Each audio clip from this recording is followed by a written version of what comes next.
I'm James Rominger, Killeen, Texas. Could you spell your last name? Rominger.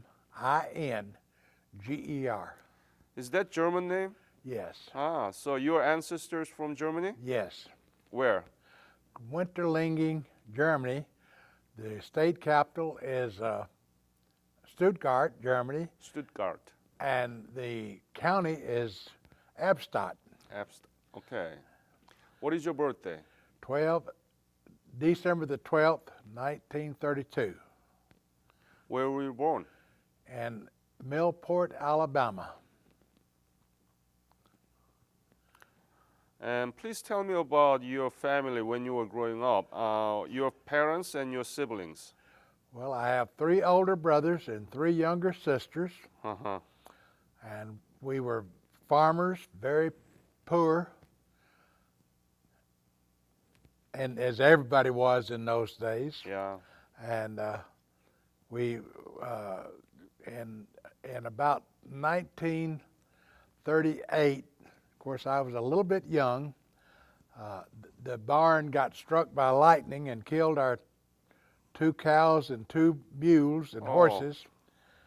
And so I guess Daddy lost heart on the farming and moved into town and went to work for the college, and Mississippi State College for women in those days. And the best I remember, he was a boiler. He shoved the coal in the boiler and kept the campus warm, as they had central heating in those days. Wow, that's very unusual that the lightning burned the barns and killed all the animals. Yep. You were there? Oh, I was a little kid now. No. I can remember the barn burning and the cows and the horses and mules in the barn, but I don't. That's all I knew about it. Uh-huh. So, what school did you go? Well, I went to the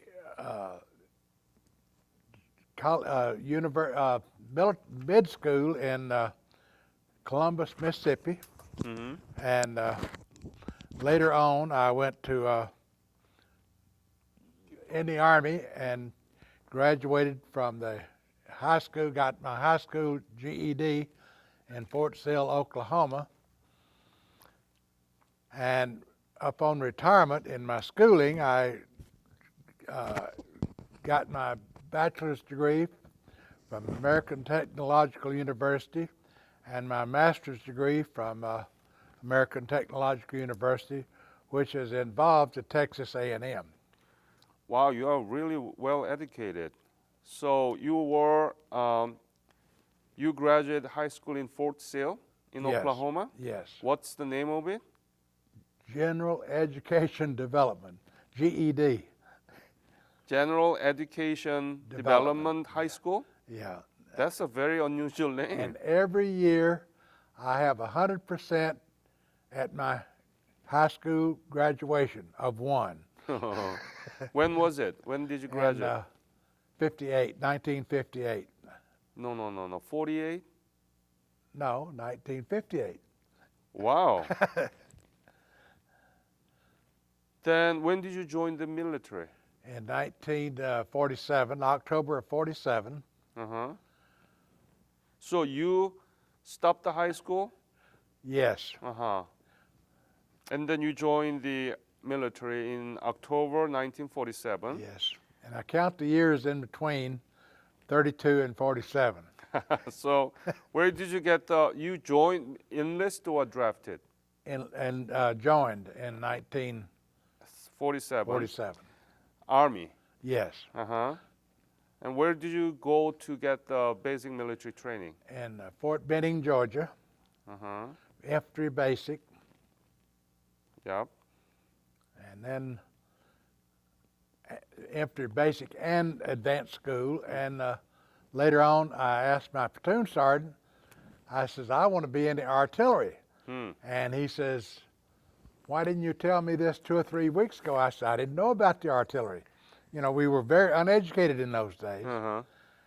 And so he arranged me, and I got 8 weeks of artillery basic. Then I went to Japan for 2 years, Osaka AFN radio station. Mm-hmm. And then, did you come back?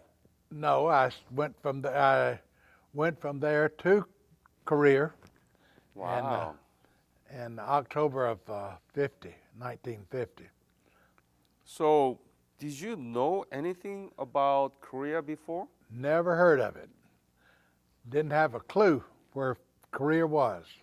You didn't know my country? Never heard of it. Not one word about Korea until 1950.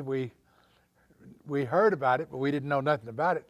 And we were uneducated in those days. We didn't care about things like that. You know, who's going to go to the Korean War? Never heard of the place. Didn't amount to anything. And So, how did you come to know of the breakout of the Korean War in Japan? How? Do you remember the day that you first heard about it? well, it was in June of 1950. I don't remember what date. Probably the last of June or first of July. 25th. But I don't know that I heard. I was in the AFN radio station. I was a Morse code operator and a radio repairman for the Osaka AFN radio station. FM? Osaka what? Osaka, Japan. Yeah. What station? What radio station? I You don't- said FM? I don't know. That's all we had in those days was FM Uh-huh. radio stations. Yeah. I was a Morse code operator, which is an AM set. So you were signal corps, communications. Yes. And so that was your mission? Yes. And you came to know about the Korean War. Yes. Tell me, how? Well, I don't remember other than the fact that when you first heard about it and you in Japan, you didn't pay any attention because it didn't amount to anything until maybe end of July is when it got and it got very popular news media in those days. But you know, And then what happened to you? well, So, by the way, what division did you belong? the 25th Infantry Division, 25th. Okay. 35th Infantry Regiment, 30 what? 35th Infantry Regiment, Mm-hmm. and the 64th Field Artillery. 60. 4th Uh-huh. Field Artillery. Field artillery. So, tell me how you went to Korea. I mean, did you get some other special training, or what happened to you after that? No, we got on a boat in Sasebo and rode to Busan, and it's a Japanese luxury liner.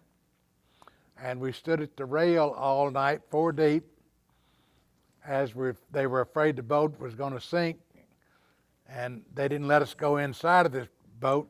It wasn't very big, but it did have an interior. But we stood at the rail all night because we couldn't go in. They were afraid it was going to sink. You mean in Busan? From Sasebo to Busan. Busan. When did you leave for Busan? Do you remember? Was it August? Well, or? it's an overnight trip. In October of last of October of 50, and of course it's just an overnight ride to Busan. Mm-hmm. And we got off the ship in Busan and on trucks to go to the 25th Infantry Division Where was it? and Daegu. Daegu. Tell me about the Busan. When you first landed in Busan, how was it? We were there part of one day, and got on trucks and went to the 25th Division. So we did get fed a decent meal, but that's all I know about Busan. We went from the boat up on a hill. It's best I remember, and we ate dinner and came. They came and picked us up on trucks, and we went to the Daegu. So when you arrived in Daegu, how was the situation of 25th Division there in Daegu? How was it? Well, terrible. as very unorganized, and I mean, now remember, I'm a young kid and don't know which way is up because you're told you're here and this is north, I guess, and that's about all the information you received. And I had two sergeants in the communications system section, and they were former World War II reservists, and they were not happy about having got called back into the military. And but I, for the life of me, I cannot remember. Things were a little hot, and I cannot remember them leaving. All of a sudden, I'm the section chief and a corporal, and about November, I guess I was promoted to corporal, and later on I ended up as a master sergeant when I left career, So did already the 25th Division fight against North Korea there? Oh, yes. When you arrived there? Yes. How was the situation? Was the enemy was close to you? Very, very close. Of course, and a 105 artillery, they're half a mile to 3 miles back behind the front line, and depending on the situation, because you want to put your fire in the depth of the battle, not at the, you just don't want to be able to shoot just to the front line. You want to shoot behind the front line. Of course, 105s don't shoot very far, and but so you had to be up close to the infantry to shoot artillery correctly.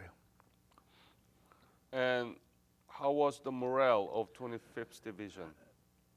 Didn't have time to know about morale. We were busy. Really just the morale was not a problem in the military in those days, as everybody was either a draftee or enlisted, and they knew they were supposed to be there. So the North Koreans are winning at the time, right? Yes. Because we were very unprepared for the war. Food and clothing was a serious problem. Tell me about the detail. Well, we had no in Japan, of course, your boots got rotten from sitting and not wearing them. Just the humidity is all you had and you kept them polished. You never did wear them, so there wasn't a problem of polishing them because the housekeepers taking care of all the details of those things, and they used a lot of water to polish your boots, make them look good. And of course, when you started wearing them, they came apart. And somewhere in probably early spring of '51, we got a shower point, which was a wonderful thing with hot water, soap. Where? I don't know. And somewhere in the South Korea, still in South Korea. We were back in South Korea, I guess, by then. And probably around the Kumwa, which is way up in the north part of... Oh, you are getting far ahead. So you were in Daegu, and then what happened? Well, we advanced, got enough people, and started defeating the North Koreans and advancing towards the... You didn't come back to Busan area? Oh, no. From Daegu? No. You were staying at Daegu continuously? Right. Yes. And then? We advanced way up north, past Kumwa. I remember we were I guess that's in the central part of Korea. So because of the Incheon landing in September 15th, right? So you were able to... That was the Marine Corps that did that. Right, right. The Army was not involved in the first Incheon landing. That was strictly Marine Corps. So you were going north? Yes. Tell me all those. Where did you go and what did you do? Well, I went way north of Kumwa, which is about 60 kilometers into North Korea. And then what little stabilization we had was in the Kumwa Valley. And and then we were there for 2 or 3 months. There was nothing left of the city of Kumwa. It was completely Destroyed. demolished. And the last time I went through Seoul, there seemed like 10 buildings, 15 buildings left standing in the city of Seoul at that time. That's all. Yep. I know there's one hotel, a big bank, the state capital, I guess. Joseon Hotel Chosun and the Bank Hotel. of Korea. Yeah, Yep. and the state capitol, and one other building, real nice building, away from us, but on the west side of the state capitol, we could see. Everything else was gone. And So tell me about your life at Guma Valley. How was it? Typical day.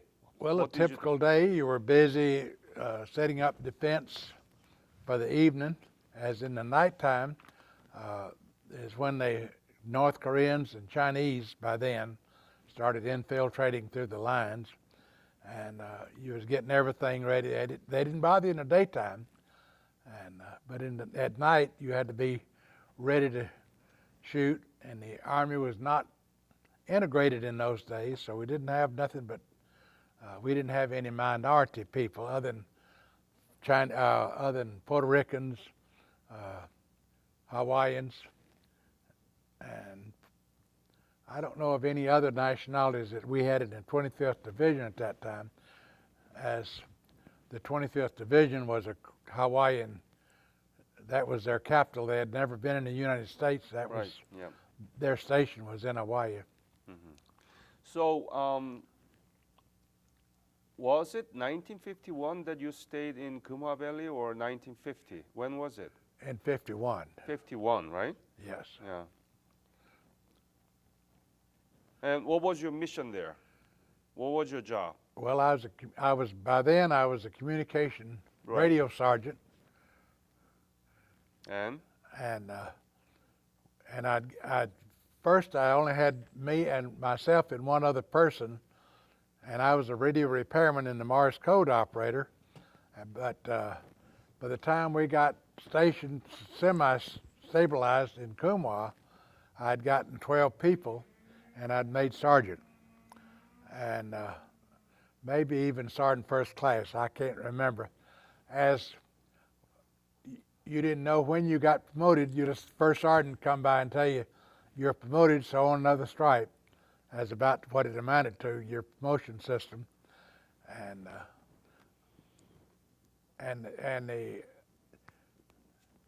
well, that's another world. so typical day, when did you wake up? What did you eat? Where you sleep? And where did you go? And when did you finish your job?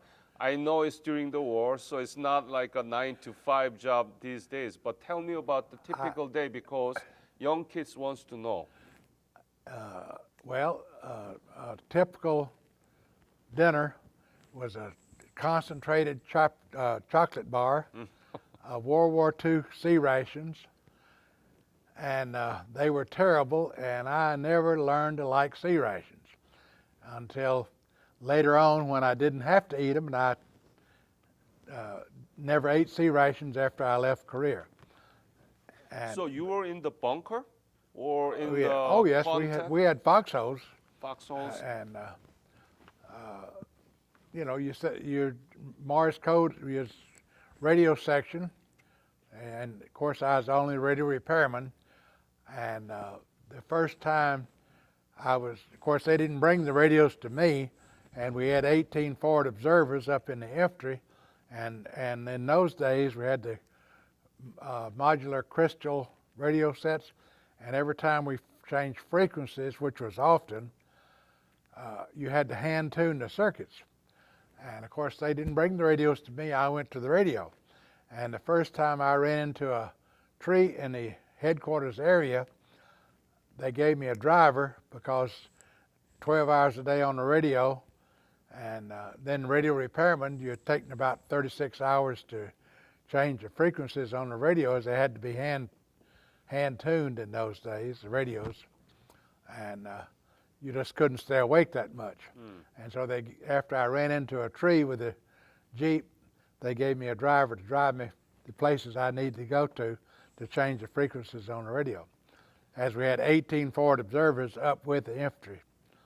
So what was the main contents of the communication? What kind of message did you receive, and where did you send that message to? To do what? Tell me about Well, this. we were at the end of the line in the AM radio stations, and you carried them to your operations center, which was the operations for the unit. And of course, everything went into for all combat type operations went into the operations center. And the colonel was gone somewhere, if you ever seen him. But where he went to, I don't know. I guess up with the infantry headquarters units. But What kind of message, communication? Tell me. Well- Remember the moment that you received from the forward observers? What do they say to you specifically? we didn't have message. We had radio, voice radio to the forward observers. That did not come to me. Okay. That came to the operations center. Uh-huh. I didn't even have an AM radio or FM radio station in those So you days. just fixing Just those. an AM radio station, Yeah. which was Morse code and voice. And If you were close enough, you could get voice communications. But the forward observers came back to each firing battery had 3 forward observers for the infantry companies, and their communication went to the firing battery operations. The liaison officers, when you wanted a mass fire or lots of fire in a particular area, came back to the battalion area, which was in those days very, very often. And when you wanted mass fires in a particular area where all the 18 105s could shoot at one time into one area, as things were warm in those days. And you were good at Morse code. then, yes, not Right. now. Did you joke with your other I people? had a friend in my higher headquarters that I ended up with for 3 different tours at Fort Sill. He and I stayed together basically for 20 years, not in the same unit, but as we had the same job, and they only needed one of me in a unit in those days. Were there dangerous moments during that service in Oh Kuma? yes, oh yes. Tell me about those. Well, the most exciting thing, of course, the North Koreans could fire on us anytime just about, because we were right up on the front line. And quite often we got small arms fire, but mortar, artillery shells very often.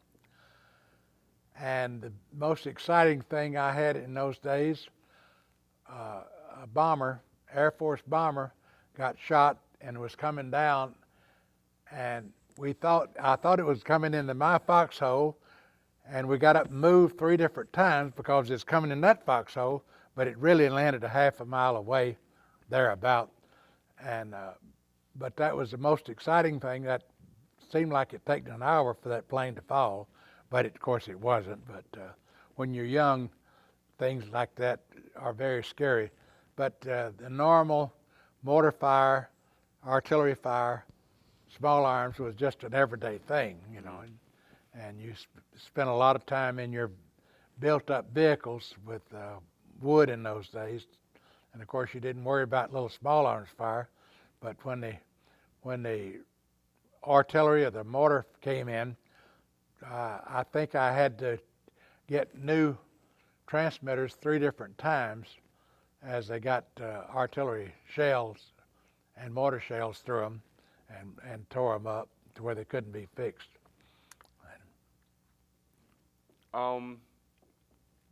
You never knew before about Korea. You were in the middle of very intensive combat. What were you thinking? What did you talk to yourself? Scared. And people say that you get 10,000 people out in front of you blowing on their whistles, beating on their mess kits, blowing their drums blowing their whistles in those days, trumpets in those days, I guess they called them. that's scary. Bugle. Bugles, yeah, and of course you wasn't that far behind the front line in the first place, so, and you just very, very scary. And people say there's no fear, they're crazy. Were you able to see them? Oh yes, when I went up to change the frequencies, you're right there in front of them. You know, the forward observers are right up there with the infantry company, so he can call in artillery fire wherever the infantry company wants it or it's needed. And of course, you can see the enemy. You know, you always hoped you would get to higher ground, and so you could look down on the enemy.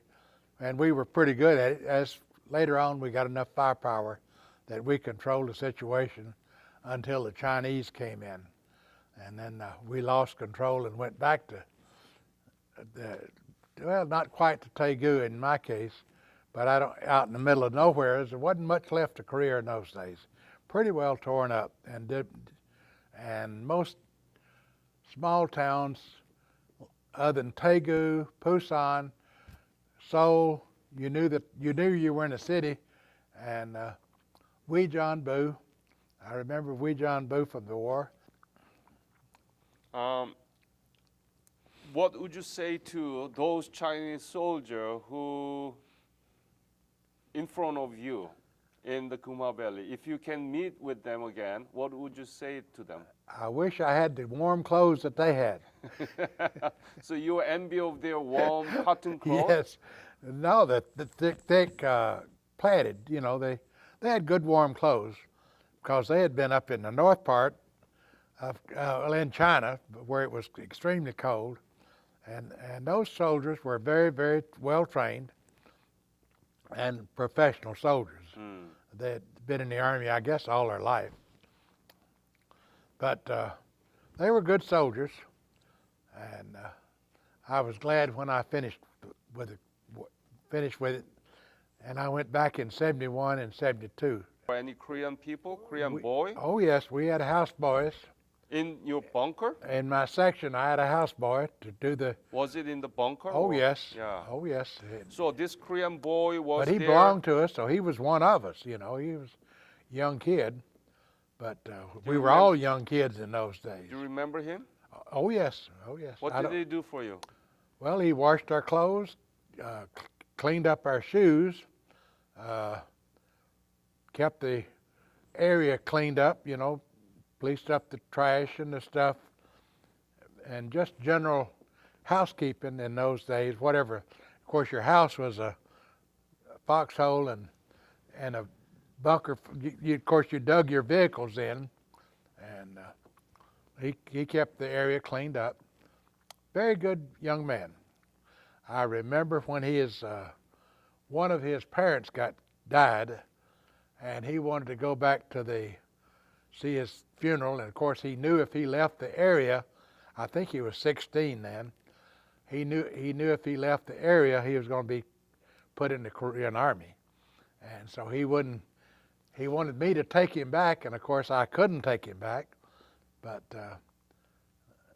as if he went out on his own, the Korean people would pick him up and put him in their army at 16. So he didn't go out? No. Did you pay them? Did you pay the houseboy? Food, clothing. Hmm. No money. So you didn't pay them money, right? No.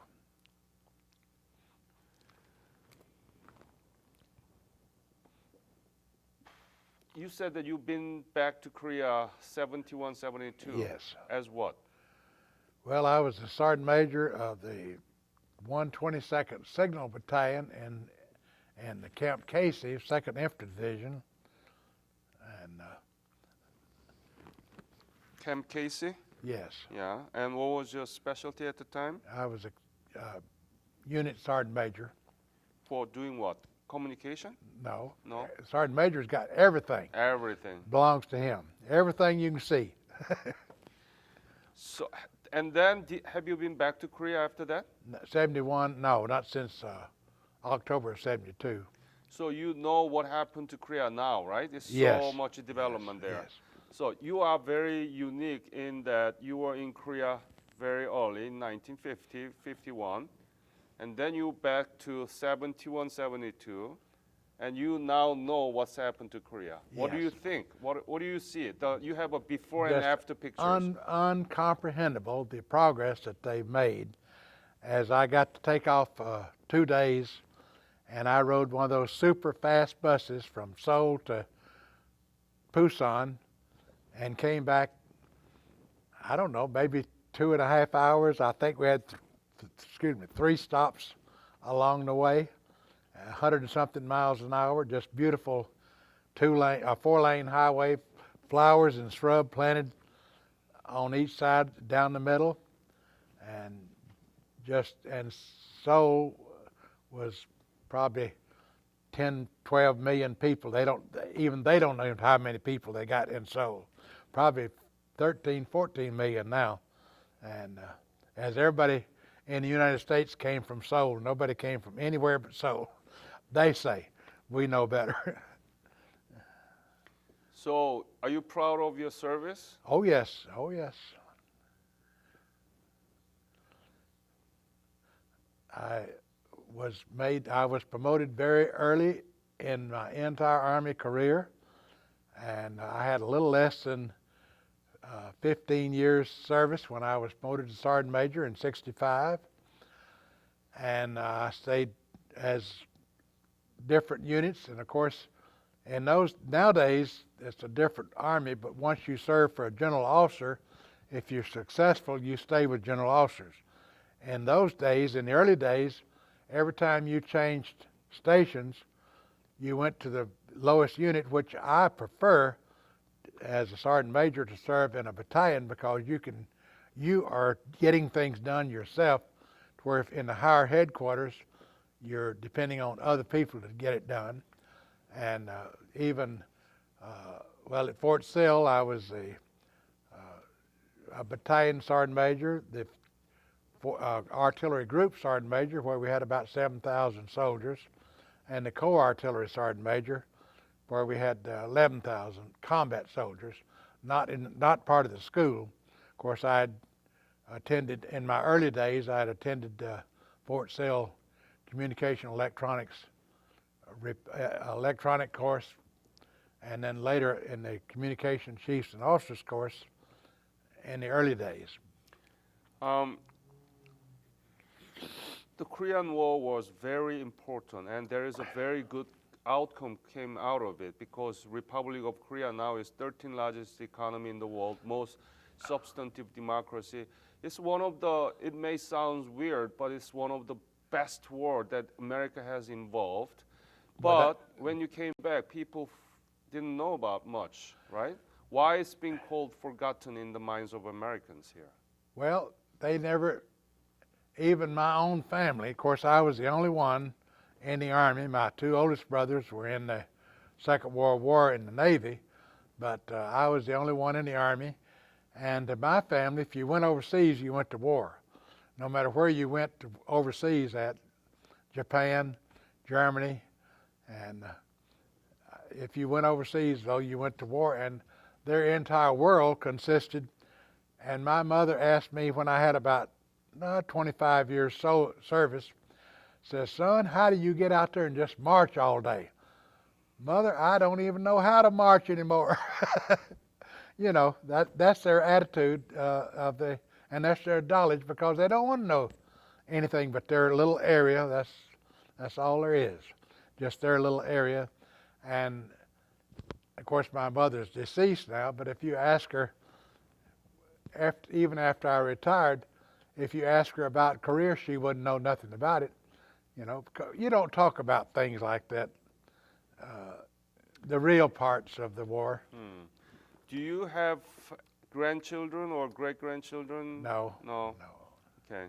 How do you think we can make this Korean War forgotten in the minds of American people? The things that you're doing today, and the Korean people and the Korean country is the only country that I know of that has ever done anything for the individual American soldier. Now, I will give Belgium credit if the people that were in the Battle of the Bulge, if you go over there, they will give you the medal. Korean people, I have 4 or 5 medallions hang around my neck, and of course that I've received from the Korean government and the Korean people since living here in Killeen. That's great. Do you have some memorabilia from your service, pictures or anything you collected from Korea? Very, very little. I have in the Korean War bulletin. I have a picture that I've had in there published twice myself before I became a member of this chapter, and that's the best picture I've got that's been published. I have that picture that I know where it's at in the house. Thank you, James, again. Thank you very much for your You're fight. certainly welcome. Thank you.